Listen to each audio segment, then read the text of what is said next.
Hey everybody, what's going on? Hellmite here, bringing you another video from Grab the Lantern today. It's Tuesday, and the patch notes for patch 8.19 have been posted, and that means it's time for another patch note breakdown. As always, I'll be going through the biggest changes in this week's patch and letting you guys know what you can be looking forward to in the coming weeks.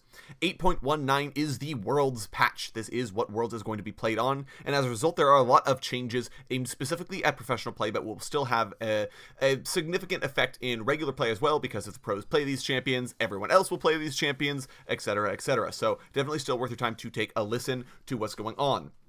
Now, last time, Riot were very much so trying to nerf champions that were very strong in the meta at the moment to try and make them weaker and allow more champions to be played. However, this time around instead, they're trying to give a nudge up to champions that aren't quite there at professional play, but which could be there with a slight more nudge. So that's what we're going to be looking at with the changes today. Starting off with champions up in the top lane, looking at buffs to Darius.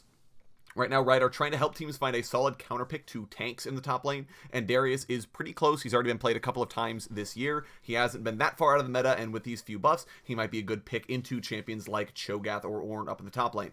His W's total attack damage ratio has been increased at later ranks, and his E's passive armor penetration has been increased by 5% at all ranks, so Darius will be hitting a lot harder against armor stacking champions. So this hopefully should allow Darius to find a better home in the top lane and be a better sort of counterpick teams can bring out. Along the same lines, Fiora has been buffed as well. Kind of the same deal as Darius, and Riot are really trying to make it so that she can have the aggressive matchups and have some chance to win in the early stages of the game.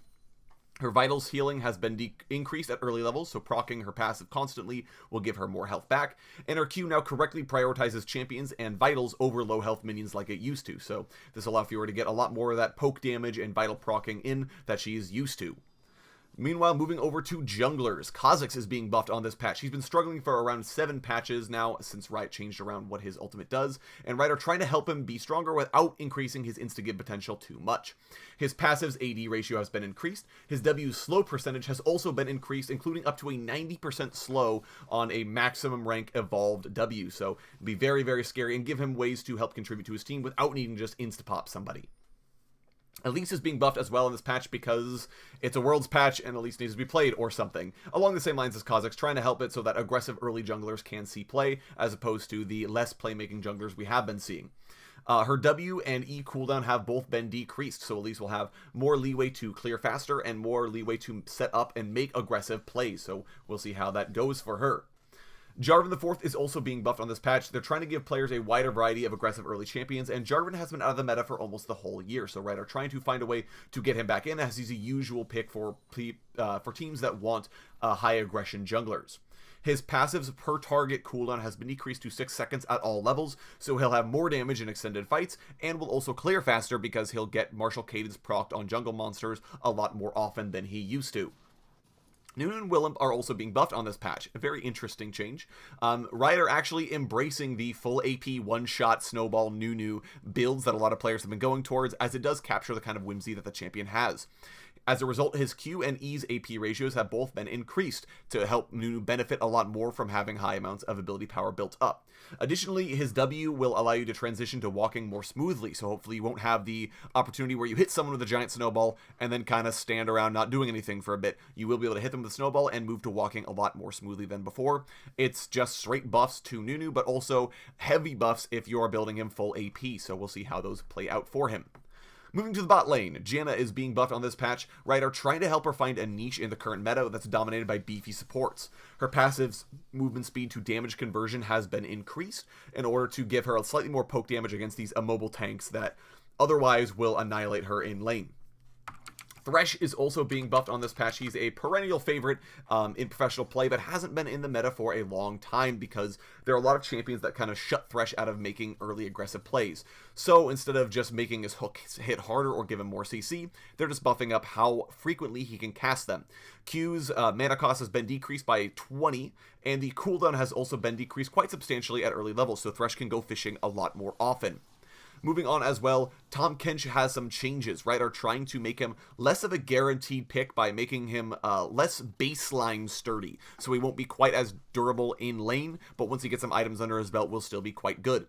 His health and health growth stats have both been decreased in order to make Tahm Kench a little bit easier to bully out of the lane. Finally, moving to bot lane carries, Kog'Maw has a few buffs. Riot are trying to help Kog'Maw come back into a meta that has a lot of tanks. It doesn't make any sense that Kog'Maw isn't being played with all these tanks running around, so they are buffing him up to try and help him survive lane against some aggressive early champions like Kai'Sa and Xayah.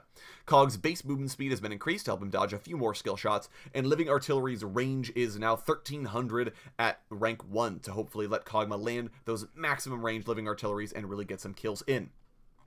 Moving on to some items. There's only one change. Liandry's Torment is being buffed. Unfortunately, it's not doing its job to help teams deal with multiple tanks, so its max HP burn has been buffed, but it's also lost some AP in order to limit its burst power. So AP has gone down, and it now does 1.5% max HP per second against non-impaired targets, and 2.5% max HP per second against impaired targets, which hopefully should allow Liandry's Torment to hit a lot harder against high tankiness team compositions.